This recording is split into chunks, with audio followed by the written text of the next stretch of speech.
В началото бе бирата и спокойният летен декор на Велико Търново. Съвсем скоро градът щеше да се преобрази.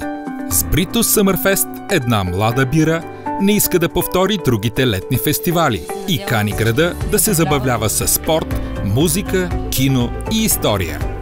Как се прави програма за Бритус Съмърфест с няколко локации в града? Концерт под звездите и със звездите. Абсурд. Михаела Филева и Вензи. Малко джаз с местен привкус, защото Чикаго е далеч. Кино на български език, защото Захари не снима само с HBO. Спорт.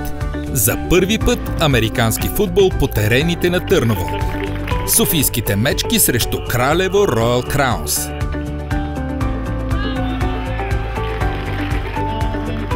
Класика от Шампионската лига. Ювентус Барселона.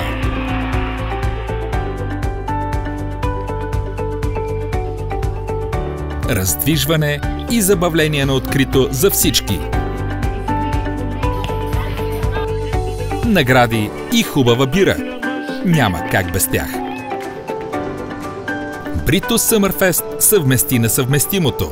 Спорта с изкуството и историческата памет. А темата беше и отново ще бъде лято и бира.